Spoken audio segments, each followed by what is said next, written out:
BP Nurul হক নূরকে উলঙ্গ করে দিয়েছেন সাংবাদিক ইলিয়াস হোসেন। কেন বিপি নুরুল হক নূরকে উলঙ্গ করলেন সাংবাদিক ইলিয়াস হোসেন? এই বিপি নুরুল হক নূর যখন মার খেয়েছিলেন, ছাত্র রাজনীতি করেছিলেন, ঢাকা বিশ্ববিদ্যালয়ের বিপি হয়েছিলেন, আমরা সবাই তার পিছনে ছিলাম। সাংবাদিক ইলিয়াস হোসেন ভাই, কনক সারোয়ার ভাই, সকলে তাকে সাপোর্ট করে এই জায়গায় নিয়ে আসা হয়েছিল। সেটা হলো বিকাশ নুরা। বিকাশের বিষয়টা নিয়েও আজকে সাংবাদিক ইলিয়াস হোসেন ভাই প্রকাশ করেছেন যে আমরা নিউ ইয়র্ক থেকে আমেরিকার একটি সংগঠনের পক্ষ থেকে আমি নিজেও পকেট থেকে টাকা দিয়েছি বিপি নূরকে। এই কথাটা সাংবাদিক ইলিয়াস হোসেন ভাই কিন্তু বলেছে। আমার কাছে কিন্তু তার অন্যান্য নেতারা ইনিয়ে বিনিয়ে বিভিন্ন সময় টাকা চেয়েছিলেন, আমি নাম বলবো না কে কে চেয়েছিলেন। তাহলে বিষয়টা হবে কি তাদের নামে? বিপি নূরকে নিয়ে সাংবাদিক ইলিয়াস হোসেন একটা বক্তব্য বা একটা ভিডিও দিয়েছেন, যেখানে তিনি বোঝানোর চেষ্টা করেছেন বিপি নূররা একটা জায়গা থেকে বড় অঙ্কের টাকা পেয়েছে, যার কারণেই এখন সরকারের বিরুদ্ধে এবং ইলিয়াস পিনাকিদের বিরুদ্ধে কথা বলছে। দর্শক, মোটামুটি বিপি নূরকে তিনি মোটামুটি একদম তার রাজনৈতিক কেরিয়ারকে হুমকির মুখে ফেলে দিয়েছেন। এই বিষয় নিয়ে কথা বলেছেন, আলোচনা বিশ্লেষণ করেছেন আরেকজন আলোচক। আমরা তার আলোচনা শুনবো, এরপর বিশ্লেষণ করবো সাংবাদিক ইলিয়াস যেই কথাগুলো বলেছেন তাকে নিয়ে আসলে ওইগুলো কতটুকু বাস্তবসম্মত। কেটিভি 24 এর প্রিয় দর্শক শ্রোতা ভাই বোনদেরকে স্বাগত জানাচ্ছি। বাংলাদেশ সময় এখন রাত 12:15, লন্ডন সময় বিকেল 7:15। আজকে আমি লাইভ অনুষ্ঠানটিতে দুইটি বিষয় নিয়ে কথা বলবো। একটি বিষয় হেডলাইনে আপনারা দেখতে পাচ্ছেন, বিপি নুরুল হক নূরকে উলঙ্গ করে দিলেন সাংবাদিক ইলিয়াস হোসেন। সাংবাদিক ইলিয়াস হোসেনের আগে আবার ডক্টর কনক সারোয়ারও একই বিষয় নিয়ে একটি ভিডিও ওনার পেজেও পোস্ট করেছেন। প্রিয় দর্শক, এছাড়া আরেকটি বিষয় আজকে আবারও তুলে এনেছেন ডাক্তার পিনাকি ভট্টাচার্য, এবার উলঙ্গ করলেন আবারও মির্জা আব্বাসকে। এই দুজন সাংবাদিক বা দুজন ইউটিউবার, দুজন ফেমাস ব্যক্তি দুটি বিষয় নিয়ে আজকে কথা বলেছেন। এমন একটি কথা মির্জা আব্বাস সাহেব বলে ফেলেছেন, মানুষের অযোগ্যতা থাকতে পারে কিন্তু এই অযোগ্যতাকে লুকিয়েও রাখা যায়, কিন্তু মির্জা আব্বাস সাহেব সেটা লুকাতে পারেন নাই। তিনি বলছেন স্টার্লিং এনেছেন বাংলাদেশে আরাকান আর্মিদেরকে সাহায্য করার জন্য। এরকম এইরকম বোকামি কথাবার্তা এই যুগে, এই সময়ে বর্তমান সচেতন তরুণ তরুণীদের কাছে কতটা হাস্যকর হবে ডক্টর মোহাম্মদ ইউনূসের প্রজ্ঞা মেধার কাছে, যে মির্জা আব্বাস সাহেবরা একেবারে চায়ের দোকানের নরেন্দ্র মোদী। এই বিষয়টা আজকে মির্জা আব্বাস নিজের বিষয়টা নিচে তুলে ধরলেন। প্রিয় দর্শক, আমরা সর্বপ্রথমে চলে যাচ্ছি, প্রথম যে বিষয়টা হেডলাইন করেছি, বিপি নুরুল হক নূরকে উলঙ্গ করে দিয়েছেন সাংবাদিক ইলিয়াস হোসেন। কেন বিপি নুরুল হক নূরকে উলঙ্গ করলেন সাংবাদিক ইলিয়াস হোসেন? এই বিপি নুরুল হক নূর যখন মার খেয়েছিলেন, ছাত্র রাজনীতি করেছিলেন, ঢাকা বিশ্ববিদ্যালয়ের বিপি হয়েছিলেন, আমরা সবাই তার পিছনে ছিলাম। সাংবাদিক ইলিয়াস হোসেন ভাই, কনক সারোয়ার ভাই, সকলে তাকে সাপোর্ট করে এই জায়গায় নিয়ে আসা হয়েছিল। তাকে বিপি নূর ফেমাস বানিয়েছিলেন যারা, সেই ইউটিউবারদেরকে নিয়ে আজকে দুদিন আগে সে কথা বললেন যে এই ইউটিউবাররা বাংলাদেশের রাজনীতিকে উত্তপ্ত করছে, বাংলাদেশের রাজনীতিতে ফাটল ধরাচ্ছে, বাংলাদেশের রাজনীতিতে বৈষম্যতা তৈরি করছে, বাংলাদেশের রাজনীতিতে তরুণদেরকে মাঠে নামিয়ে দিচ্ছে, মব জাস্টিস করছে। এই সমস্ত কথাগুলা যে মির্জা আব্বাস, সালাউদ্দিন সাহেব, মির্জা ফখরুল ইসলাম আলমগীর বলেছিল, হঠাৎ করে কেন বিপি নূর একই সুরে এই কথাটি বললেন? তখন এখানে সাংবাদিক ইলিয়াস হোসেন ভাইয়ের তদন্তে এখন চলে এসেছে যে সে বড় মাপের থেকে টাকা পেয়েছে, যেই টাকা তার জীবনে আর কোনোদিন টাকার অভাবে থাকবে না। এত বেশি টাকা ভারত থেকে পেয়েছে, আর সেই টাকার লোভে মুহ হয়ে এখন বাংলাদেশের বিরুদ্ধে ভারতের কাছে দেশ বিক্রি করা দেওয়ার জন্য যে কয়েকজন পরিকল্পনাকারী আছে, সেই কয়েকজনের ভিতরে একজন হয়ে গিয়েছেন বিপি নূর। এই বিপি নূরকে নিয়ে কিছুদিন আগে তিনি বলেছিলেন কচুক্ষেত এলাকা, ঢাকা বিশ্ববিদ্যালয়ের কচুক্ষেত এলাকা, ব্যস্ততম এলাকায় অনেক ব্যবসা বাণিজ্য আছে, সেখান থেকে চাঁদা তোলার দায়িত্ব পেয়েছেন বিপি নূর। ঢাকা শহরকে চাঁদাবাজরা যারা চাঁদা তুলে তারা ভাগ করে নিয়েছে, আপনি এই এলাকা, আমি এই এলাকা, একজন নিউ মার্কেট, একজন কচুক্ষেত, আরেকজন এলিফ্যান্ট রোড। এভাবে যে চাঁদার ভাগাভাগি, সেই ভাগাভাগিতেও নাকি বিপি নূর পেয়েছে নীলক্ষেত এলাকার চাঁদা আদায়কারী হিসাবে। প্রিয় দর্শক, সেই কথার পরে আবার যখন এই ভীষণ কথাটি তার মুখ দিয়ে আসলো যে যেই ইউটিউবাররা বিদেশে থেকে বাংলাদেশকে উত্তপ্ত করছে, রাজনীতিতে ডিস্টার্ব করছে, সেই ইউটিউবারদের চ্যানেলে সে এসে নিজে পরিচিত হয়েছিলেন, তার নিজেকে ফেমাস করেছিলেন তারা, আর তাদেরকে বলছে যে তারা এখন দেশের বিরুদ্ধে কথা বলছে। এই দেশের বিরুদ্ধে কথা কি 5ই অগাস্টের আগে তারা বলেন নাই? শেখ হাসিনা ভারতে পালিয়ে যাওয়ার জন্য কি এই সাংবাদিক ইলিয়াস হোসেন, এই ডক্টর কনক সারোয়ার, এই ডাক্তার পিনাকি ভট্টাচার্য কাজ করেন নাই? তাহলে তখন কেন তাদের সাথে বন্ধুত্ব, তাদের চ্যানেলে এসে কথা বলে নিজেকে পরিচিত করানো? আর আরেকটা কথা তো তার নামের সাথে আছে, সেটা হলো বিকাশ নুরা। বিকাশের বিষয়টা নিয়েও আজকে সাংবাদিক ইলিয়াস হোসেন ভাই প্রকাশ করেছেন যে আমরা নিউ ইয়র্ক থেকে আমেরিকার একটি সংগঠনের পক্ষ থেকে আমি নিজেও পকেট থেকে টাকা দিয়েছি বিপি নূরকে। এই কথাটা সাংবাদিক ইলিয়াস হোসেন ভাই কিন্তু বলেছে। আমার কাছে কিন্তু তার অন্যান্য নেতারা ইনিয়ে বিনিয়ে বিভিন্ন সময় টাকা চেয়েছিলেন, আমি নাম বলবো না কে কে চেয়েছিলেন। তাহলে বিষয়টা হবে কি তাদের নামে? আমি সরাসরি আপনাদের সামনে তাদের নাম বলছি না, কারণ আমি দেই নাই টাকা। কারণ আমি তখনই জানতাম, যে তখনই বুঝতাম এরা টাকা নিয়ে এসে একটা টাকার ব্যবসা করার জন্য বিকাশ খুলে এরা রাজনীতি করছে। এই বিকাশের রাজনীতির সাথে আমার মানসিকভাবে আমি যেই চরিত্রে বড় হয়েছি আমার চরিত্রের সাথে যায় না।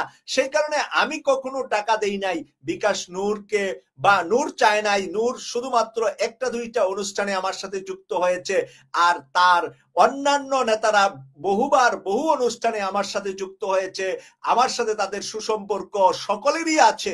আমি কারো নাম বলে বলছি না কে আমার কাছে টাকা চেয়েছিল, কিন্তু আমার কাছেও চেয়েছিল।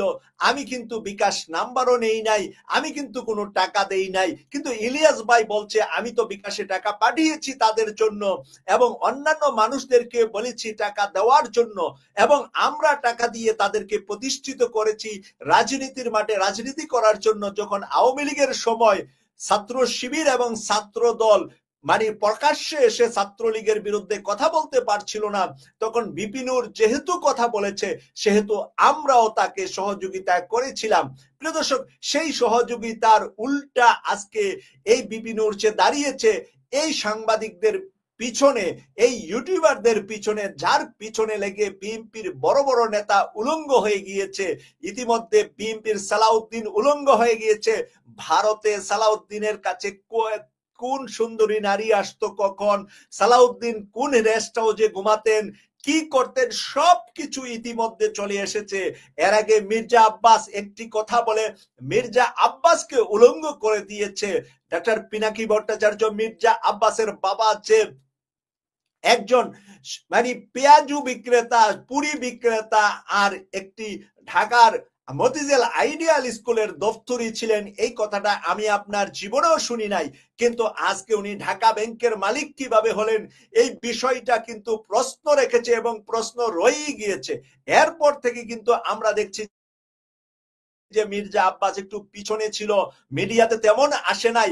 আজকে আবার দেখলাম গরম কথা বলছে তরুণের অনুষ্ঠানে তাদের পল্টন অফিসের সামনে। আজকে আবার দেখলাম মির্জা আব্বাস একটি হুঙ্কার দিয়েছে, বিএনপির বিভিন্ন নেতারা বিভিন্ন হুঙ্কার দিয়েছে, ডক্টর মোহাম্মদ ইউনূসের সরকারকে দেখিয়ে দিবে।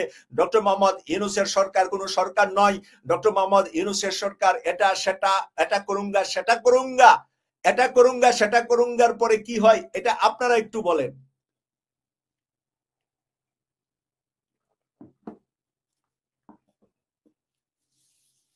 প্রিয় দর্শক, আপনাদের অনেকের অনেক কমেন্টস আমি দেখতে পাচ্ছি, আপনারা সবাইকে ধন্যবাদ। ফয়েজ মেম্বার লিখেছে, লেখাটা শুদ্ধ, এরপরে চলে গেছে আর পড়তে পারি নাই ভাইজান। আমিনুল লিখেছে, আপনার দেশকে পিণ্ডিতে বিক্রি পরিকল্পনা করছেন জনগণ, আপনাদের কড়া নজরদারিতে রাখছে, জনগণকে নিয়ে তামাশা বন্ধ করুন। আমরা দেশকে পিণ্ডিতে বিক্রি করতে চাচ্ছি, ওরা দিল্লিতে বিক্রি করতে চায়, আর আমরা পিণ্ডিতে বিক্রি করতে চাচ্ছি, এমন লেখাও আমার কমেন্টসে এসে লিখতেছে কেউ কেউ, আপনারা বুঝতে পারছেন পিন্ডি বাণী কোথায় আর দিল্লি বাণী কোথায়, দুইটাই আপনারা জানেন। আমাদেরকে পাকিস্তানি বানাই দিচ্ছে এখন। আমরা পাকিস্তানিও না, চাইনিজও না, তার্কিশও না, আমরা কিন্তু ব্রিটিশ আমেরিকান। প্রিয় ভাইজান, আমরা ব্রিটিশ আমেরিকান হিসাবে ফ্রান্সের নাগরিক পিনাকি ভট্টাচার্য, ইলিয়াস ভাই, কনক সরোয়ার ভাই আমেরিকান নাগরিক, আমি ব্রিটিশ। তাই আমরা ব্রিটিশ ইউরোপিয়ানরা বা আমেরিকানরা বাংলাদেশকে পিন্ডি বানাবো, বাংলাদেশকে চাইনিজ বানাবো, বাংলাদেশকে তার্কিশ বানাবো, এমনটা নয়। আমরা ভারতের বিরুদ্ধে লড়তে গিয়ে যদি পিন্ডি আমাদেরকে সহযোগিতা করে, সেই পিন্ডিকে ওয়েলকাম জানাবো। আমরা ভারতের বিরুদ্ধে লড়াই করতে গেলে যদি বেইজিং আমাদেরকে সহযোগিতা করে, আমরা বেইজিংকে ওয়েলকাম জানাবো। আমরা ভারতের বিরুদ্ধে লড়তে গেলে যদি আমাদেরকে আনকারা হেল্প করে, আমরা আনকারাকে ওয়েলকাম জানাবো। আমরা শুধু আনকারা মানে বেইজিং আর ইসলামাবাদ নয়, আমরা প্রয়োজনে সারা বিশ্বের কাছে সহযোগিতা নিয়েও ভারতের বিরুদ্ধে লড়াই করে যাব। ভারতের বিরুদ্ধে আজীবন লড়াই হলো আমাদের কাজ, আমাদের স্বপ্ন। ভারত বিহীন বাংলাদেশ চলবে। বাংলাদেশের মাথা থাকবে আমার টুপির মতো উঁচুতে, সবার মাথার উপরে বাংলাদেশের মাথা থাকবে।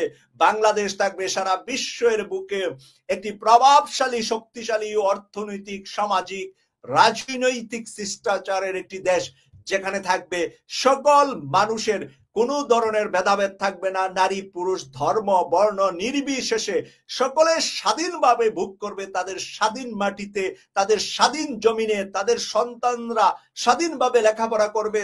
যার সন্তান কোরআনে হাফেজ হতে ইচ্ছে করে তাহলে হবে, যার ছেলে মাওলানা হতে চায় মাওলানা হবে, যার ছেলে ডাক্তার হতে চায় ডাক্তার হবে, যার ছেলে ইঞ্জিনিয়ার হতে চায় ইঞ্জিনিয়ার হবে, যার ছেলে বিজ্ঞানী হতে চায় বিজ্ঞানী হবে, যার ছেলে সেনা প্রধান হতে চায় সেনাবাহিনীতে যাবে, যার ছেলে পুলিশ প্রধান হওয়ার স্বপ্ন দেখে সে পুলিশে যাবে, যার ছেলে নৌবাহিনীর প্রধান হওয়ার স্বপ্ন দেখে সে নৌবাহিনীতে যাবে। আমরা কাউকেই বৈষম্য করার পক্ষে নয়। সেটা কি কৃষকের ছেলে, না দিনমজুরের ছেলে, না ঠেলা গাড়ি চালানোর ছেলে, না ভ্যান গাড়ির ছেলে, এটা একজন রিক্সাওয়ালা যেরকম এবার সেলুট দিতে পারছে জাতিসংঘ পর্যন্ত, ওই রিক্সাওয়ালা ভাইয়ের ছবি যখন ডক্টর মোহাম্মদ ইউনূস স্যার পৌঁছিয়ে দিয়েছেন, এই বিশ্বকে আমরা বিজয় করেছি একজন রিক্সাওয়ালা ভাই থেকে শুরু করে বিশ্ববিদ্যালয়ের সর্বোচ্চ ডিগ্রিধারীরাও এবারের যুদ্ধে অংশগ্রহণ করে আমরা দেখিয়ে দিয়েছি। এবারের জুলাই বিপ্লবে আমরা সকলে ভাই ভাই, সকলে ভাই বোন, আমরা মায়ের জাতিরা, ভাইয়ের জাতিরা, বোনের জাতিরা, আমরা সকলে মিলে যুদ্ধ করেছি। শিশুরা যুদ্ধে অংশগ্রহণ করেছে। হিন্দু ধর্মের মানুষেরা এবার 24 জুলাইয়ে আমাদের সাথে অংশগ্রহণ করেছে। অন্যান্য ধর্মের মানুষেরাও রাস্তায় নেমে এসেছে। এর পরবর্তীতে দেখা গিয়েছে তারা হাসিনা বিদায়ের পরে তারা মুক্ত মনে, মুক্ত মঞ্চে এখন কথা বলছে যে আমাদেরকে গোলাম বানিয়ে, আমাদেরকে ভয় দেখিয়ে, আমাদেরকে পুলিশ দিয়ে বিভিন্ন নির্যাতন করে, আমাদের মেয়েদের নিরাপত্তার জন্য আমরা যারা অন্য ধর্ম পালন করি তখন আমরা ভয়ে নৌকায় বুট দিয়েছি, ভয়ে নৌকার কথা বলেছি, ভয়ে আওয়ামী লীগের মিছিলে মিটিং এ গিয়েছি, আমাদেরকে ভয় দেখানো হতো, সংখ্যালঘুতা বলে আমাদেরকে নির্যাতন করা হবে, সেই ভয়ে আমরা আওয়ামী লীগ করেছি। এখন আওয়ামী লীগ নাই, বাংলাদেশের হিন্দু, বাংলাদেশের বৌদ্ধ, বাংলাদেশের খ্রিস্টান, বাংলাদেশের অন্য কোনো উপজাতীয় ধর্মের মানুষ কোনো দলের কাছে বিক্রি নয়। যে ভালো, যাকে ভালো মনে করব আমরা তাকেই ভোট দেব, সেই মার্কায় নিজেরাও নির্বাচন করব, নিজেরাও ভোট দেব। এই স্বাধীনতা 24-এর 5ই অগাস্ট, যেটা আমরা 26শে জুলাই বলে থাকি, 26শে জুলাই আমাদেরকে এনে দিয়েছে। এই স্বাধীনতা এনে দেওয়ার পরে প্রিয় ভাইরা, আজকে মুক্ত আকাশের নিচে যখন দেশের মানুষ ঘুরছে, যখন দেশে একটি আন্তর্জাতিক অঙ্গন থেকে একটি জাতীয় সরকারের তৈরির জন্য একেবারে এখন অফিসিয়াল কাগজপত্র, আপনারা যারা আমার 6 ঘন্টা কি 7 ঘন্টা আগে যে ভিডিওটা আপলোড করেছি, কয়েক হাজার মানুষ দেখেছেন, ফেসবুক ইউটিউব 2 জায়গায় দেখেছেন, অসংখ্য মানুষ, সেখানে অনেকে কমেন্টসও লিখেছেন। সেই ভিডিওটাতে কিন্তু আমি এনটিভির একটা রিপোর্ট শেয়ার করেছি এবং এনটিভির রিপোর্টের ভিতরে কি এসেছে যে America, UK, Beijing, Japan, Australia, New Zealand, ইউরোপের ইউনিয়ন সবাই মিলে ডক্টর ইউনূসকে রাষ্ট্রপতি করে, তারেক রহমানকে প্রধানমন্ত্রী, জামাতের আমিরকে উপপ্রধানমন্ত্রী এবং একজন ভাইস প্রেসিডেন্টও তারা মনোনয়ন করতে চান। প্রেসিডেন্ট না থাকলে ভাইস প্রেসিডেন্ট রাষ্ট্রের দায়িত্ব পালন করবে এবং প্রেসিডেন্ট এন্ড প্রধানমন্ত্রীর ভিতরে দায়িত্ব বন্টন করা থাকবে। কেউ কাউকে হস্তক্ষেপ করতে পারবে না। রাষ্ট্রের মূল চাবিকাঠি থাকবে ডক্টর মোহাম্মদ ইউনূসের হাতে। সেভাবে তারেক রহমানের সকল মামলা আজকেই মুক্ত পেয়েছে। আজকেই তারেক রহমানের ওয়াইফ ডাক্তার জুবাইদা রহমান মুক্তি পেয়েছে। আর কোনো মামলা রাখেন নাই তারেক রহমানের, আর কোনো মামলা রাখেন নাই ডাক্তার জুবাইদা রহমানের। এর থেকে কি আপনারা বুঝেন না এনটিভি যে নিউজটা বানিয়েছে তারা কি কলা খায়? তারা কি শিশু? এনটিভির মতো একটা বড় টিভি চ্যানেল আজকে ওয়াশিংটন কি চিন্তা করছে, আজকে জাতিসংঘ কি প্ল্যান বানিয়েছে, আজকে ইউরোপিয়ান পার্লামেন্ট কি প্ল্যান বানিয়েছে, ইউকে নাম সহ বলেছে। আমি গর্বিত আমার ইউকে, আমার দেশ ইউকে পর্যন্ত বাংলাদেশে কোন সরকার গঠন হবে, কে কত পার্সেন্ট আসন পাবে সেটা পর্যন্ত তারা এখন কাগজ কলম রেডি করছেন। কারণ তারেক রহমান বাংলাদেশ যে কোনো সময় যেতে হলে তার মামলাগুলা যদি উঠে যা তখন আর তাকে গ্রেফতার করতে হবে না, আইনের কাঠগড়ায় যেতে হবে না, আইনের সিস্টেমে বের করতে হবে না, ওনাকে আগেই সব খালাস করে দিয়েছে। এর অর্থ কি আপনারা বুঝেন না? তারেক রহমান সাহেবকে দেশে নেওয়ার জন্য আন্তর্জাতিক অঙ্গন থেকে ডক্টর মোহাম্মদ ইউনূস স্যারকে বলা হয়েছে এবং তিনি একেবারে যেভাবে ফ্রান্স থেকে ডক্টর মোহাম্মদ ইউনূস স্যার গিয়ে শপথ করেছেন প্রধান উপদেষ্টার, তারেক রহমান সাহেব লন্ডনতে গিয়ে সরাসরি প্রধানমন্ত্রীর শপথ করবেন এবং এটার জন্য ক্যাবিনেট কিভাবে হবে সেটাও বলে দিয়েছে তারা।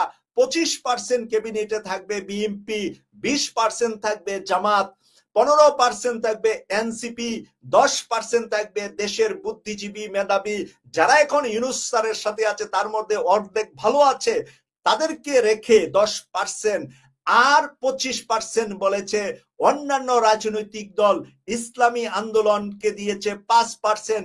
সব মিলে 100% তারা কে কোনটা পাবে, কার কি যোগ্যতা, কার কি অবদান আছে এই হাসিনার বিদায়ে, সেই অনুপাতে তারা শোক একে পুরা ফাইল যখন রেডি তখন এই যে মির্জা আব্বাস আজকে চিৎকার দেয়, সালাউদ্দিন আজকে চিৎকার দেয়, এই চিৎকারকারীরা ম্যাক্সিমামই বাদ পড়বে এই জাতীয় সরকারের মাঝখানে। কারণ তারা স্থান পাবে না, এখানে পাবে মেধাবী বিএনপির লোকেরা। ডাক্তার জাহিদুর রহমান সাহেব যিনি বেগম খালেদা জিয়াকে নিয়ে এসেছিলেন, তিনি দেখেন উনার ভাষা দেখেন, উনার বক্তব্য দেখেন, ভিন্নতা উনার বক্তব্যের ভিতরে আছে ঐক্যের কথা। আবার সালাউদ্দিনের বক্তব্য দেখেন পুরা বেয়াদবি করে বড় বড় কেন্দ্রীয় নেতাদের সামনে। আপনারা সেদিন সাংবাদিক সম্মেলন দেখেছেন, প্রধান উপদেষ্টার সাথে বৈঠকের পরে আমি আমার ভিডিওতে উল্লেখ করেছি, আমি সেলুট জানাই ডাক্তার পিনাকি ভট্টাচার্যকে। আমি ভিডিওতে 2 দিন আগে যা উল্লেখ করেছি, ডাক্তার পিনাকি ভট্টাচার্য ওনার ভিডিওতে কালকে সেগুলা উল্লেখ করে দেখিয়ে দিয়েছেন। আমি বলেছি আর উনি দেখিয়ে দিয়েছেন উনার ভিডিওতে যে সালাউদ্দিন কিভাবে বেয়াদবি করতেছে। আমি প্রথম বলেছি কথাটা যে সালাউদ্দিন সাহেব ডক্টর মঈন স্যারের সাথে বেয়াদবি করেছেন। এইটা বেয়াদব ছাড়া কোনো ভদ্রলোক, কোনো ভালো মানুষ, কোনো মেধাবী শিক্ষিত মানুষ, ডক্টর মঈন স্যার ঢাকা বিশ্ববিদ্যালয়ের শিক্ষক, শুধু শিক্ষকই নয় হাজারো শিক্ষকের শিক্ষক হলেন doctor Moin sir. Doctor Khandakar Mosharraf sir শিক্ষক ঢাকা বিশ্ববিদ্যালয়ের, জিয়াউর রহমান সাহেবের হাত ধরে উনি ঢাকা বিশ্ববিদ্যালয়ের শিক্ষকতা ছেড়ে বিএনপিতে যুক্ত হয়েছিলেন জিয়াউর রহমান সাহেবের কথায়। এই ধরনের মানুষগুলার সাথে বেয়াদবি করলো সালাউদ্দিন সাহেব সবার সামনে, চোখের সামনে। আপনারা মিডিয়ায় আবার একটু টেনে দেখেন, আমি এনটিভি সহ কয়েকটা টিভিতে দেখছি, এনটিভি বিএনপির টিভি হিসাবে আরো যাতে করে আপনাদের ফেক কনফিডেন্স আসে সেই জন্য আমি এনটিভির নাম বলছি। আজকে এনটিভি শেয়ার করেছি আমার ভিডিওতে, তাদের বক্তব্যগুলা আমার 7 ঘন্টা আগে, আনুমানিক 7 ঘন্টা আগে যে আমি ভিডিওটা দিয়েছি সেটা আপনারা চেক করে দেখেন যে জাতীয় সরকার কিভাবে গঠন হবে। America, UK, European parliament, China সহ একমত ভারতের বিরুদ্ধে এমন একটি সরকার হবে যেখানে তার্কি একমত, যেখানে পাকিস্তান, দিবে আরো বেশি সহযোগিতা, যে ভারত বিরোধী একটা সরকার বাংলাদেশে থাকবে। পাকিস্তান, আফগানিস্তান, আজারবাইজান সবাই আমাদের পাশে এসে সহযোগিতা। আর মালয়েশিয়ার কথা, আনোয়ার ইব্রাহিমের কথা নাই বললাম। আপনারা হয়তো ভালো করে জানেন যে আনোয়ার ইব্রাহিম বাংলাদেশ কতবার গিয়েছে, কাদের দাওয়াতে গিয়েছে, কেন গিয়েছে, সরকারে হওয়ার আগে এবং সরকার হওয়ার পরেও উনি বাংলাদেশ কেন গিয়েছেন, বাংলাদেশে উনার কি সম্পর্ক, কত বছর আগের সম্পর্ক। আপনাদেরকে একটি কথা এখন আমি স্মরণ করাইয়া দেব।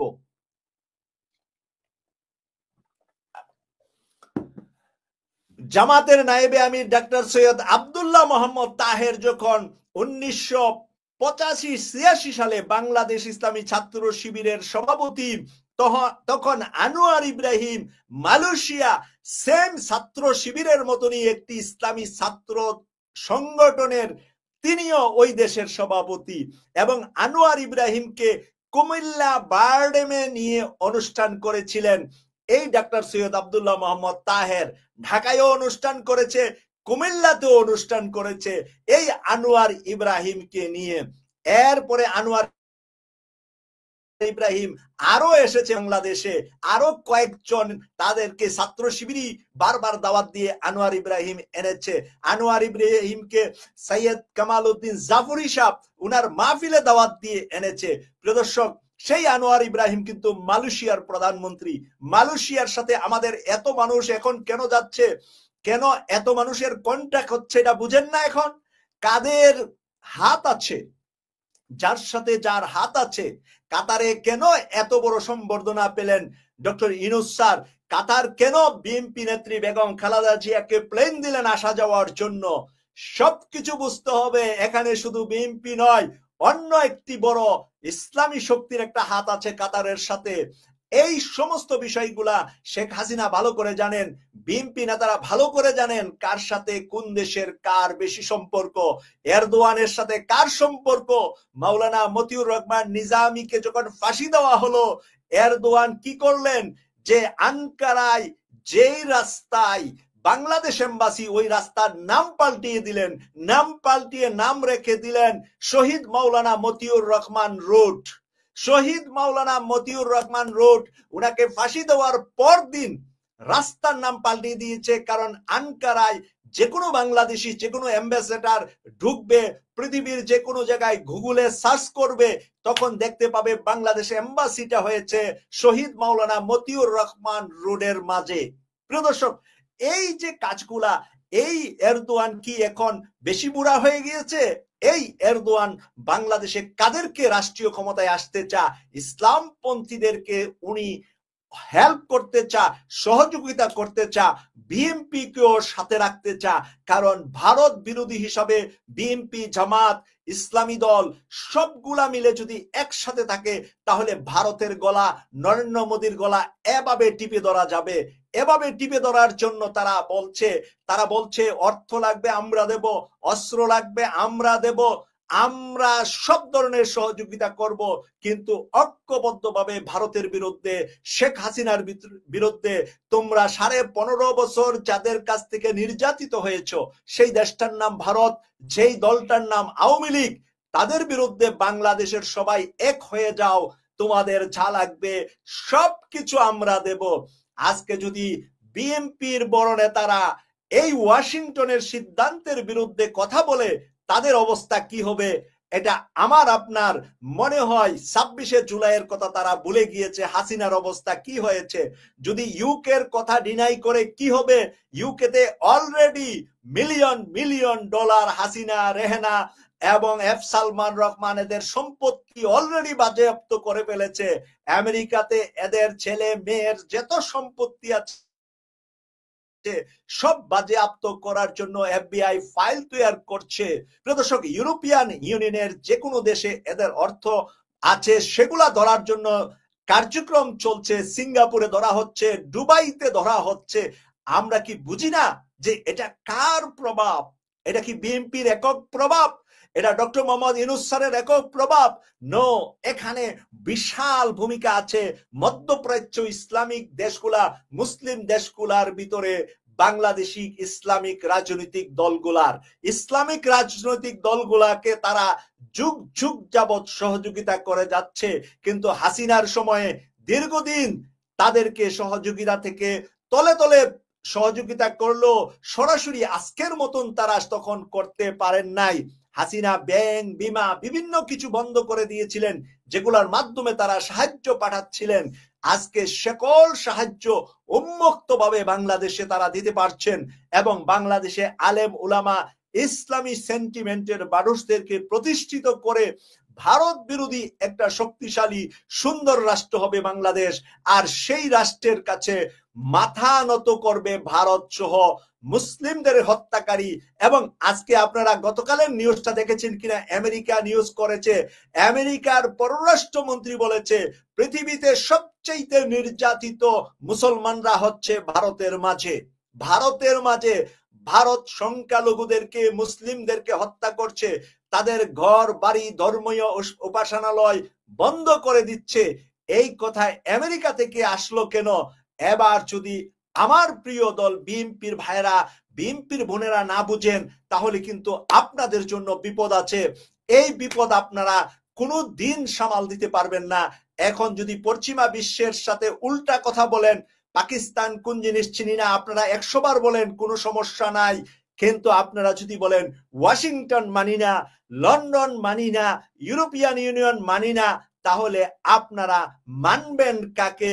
বাংলাদেশের রাজনীতি কাউকে না কাউকে মেনেই চলে, এটা ওপেন সিক্রেট, কেউ বলে না। ভারতও বলে না আমরা আওয়ামী লীগের পিছে আছি, এখন বলে পালিয়ে যাওয়ার পরে, আগে বলে না। কিন্তু নির্বাচনে সকল শক্তি দিয়ে আওয়ামী লীগকে জিতিয়ে রাখে, আর জামাত বিএনপির মানুষকে হত্যা করার পরিকল্পনা করে দেয়, সহযোগিতা করে Bharat.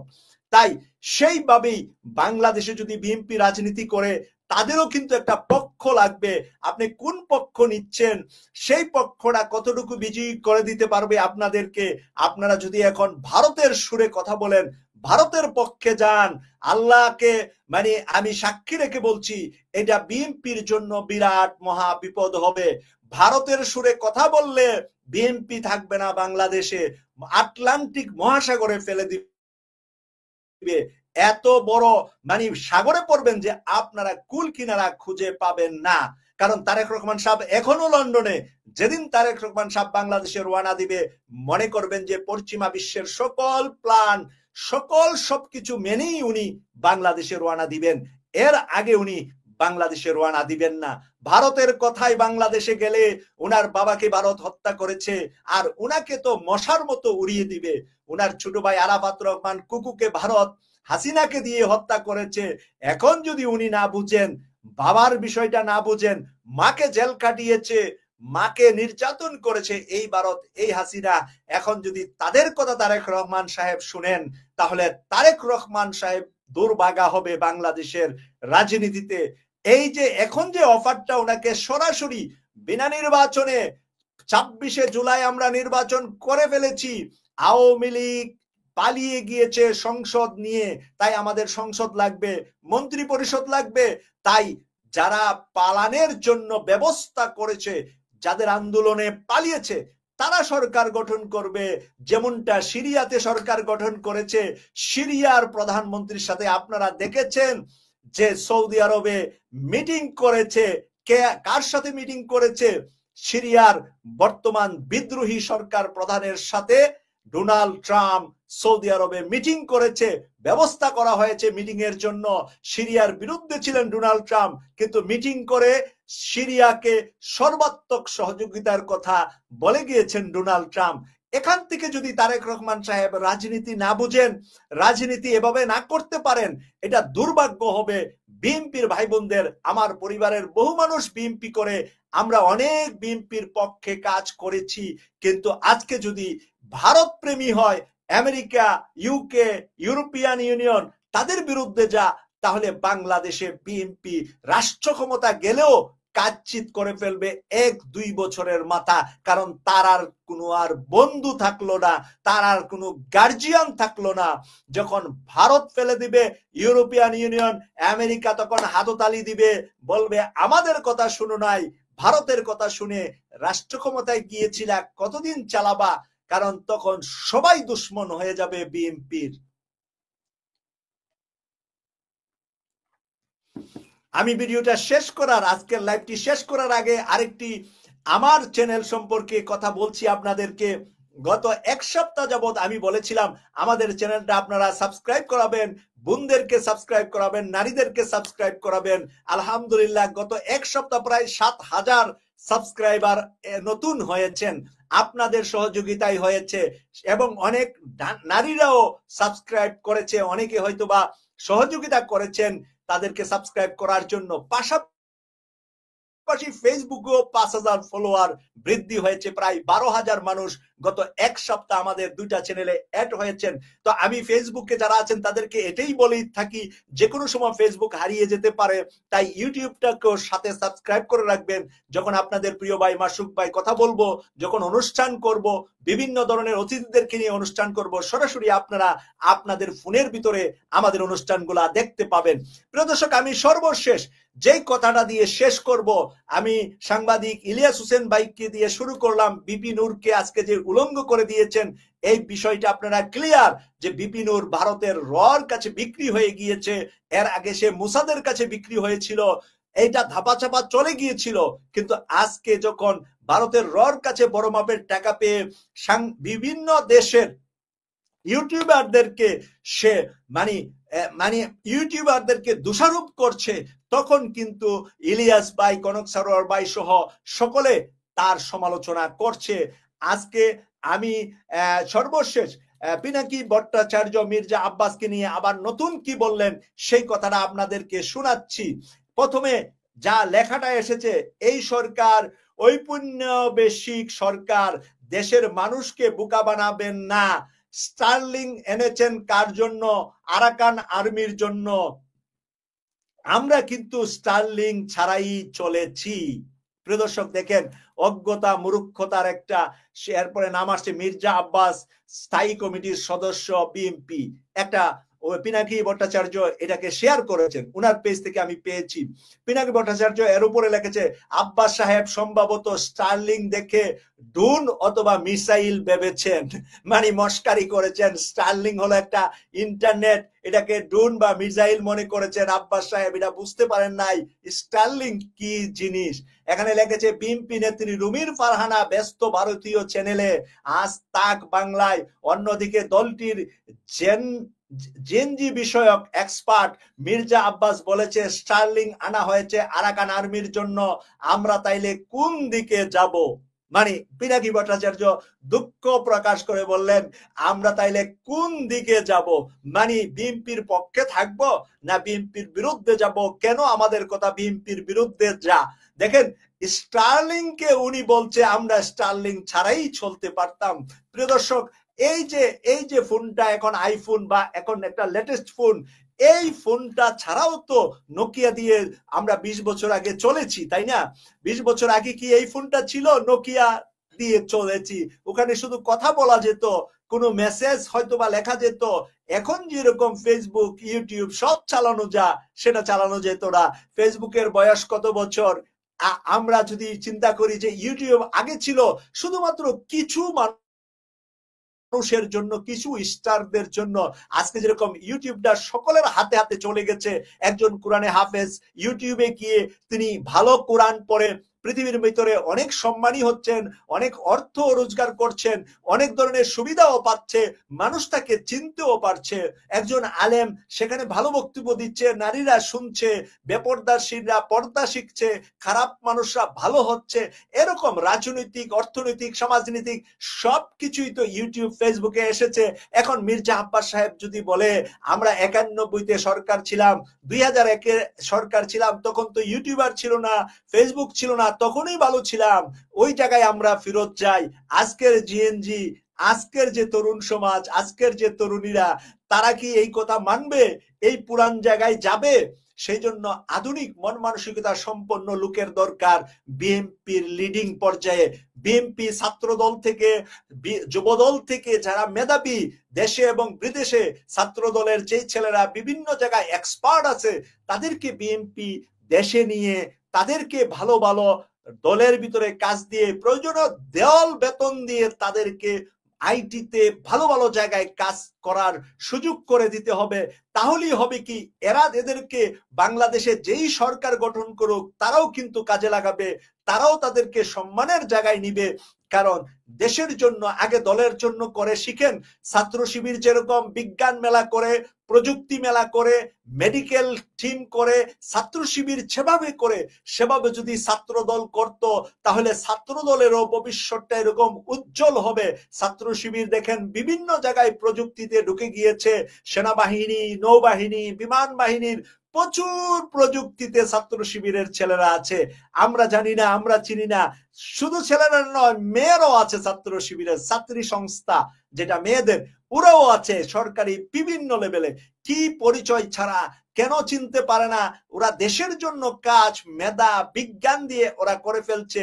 UK, America, Australia, New Zealand, Japan, south Korea সব জায়গায় দেখা গেছে শিবিরের ছেলেরা গিয়ে ভালো ভালো পোস্টে চলে যাচ্ছে।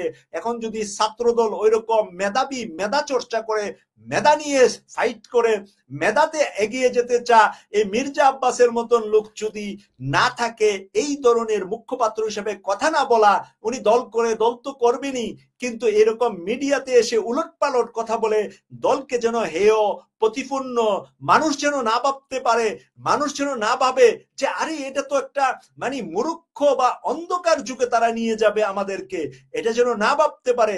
মানুষ যেন ভাবে বিএনপি ক্ষমতায় গেলে বা বিএনপি যদি এই জাতীয় সরকারেও থাকে, বিএনপি ভাবমূর্তি মানে ডেভেলপ হবে, এবং এই জাতীয় সরকার 1 বছর, 1.5 বছর, 6 মাস, 9 মাস যতদিনই চলে, এরপরে যখন নির্বাচন আসবে, নির্বাচনে জাতীয় সরকারের থেকেই সবাই মিলে নির্বাচন করবে, তখন আর বলবে না যে এমুকে ভোট কারচুপি করেছে, আমরা মানি না, মানবো না।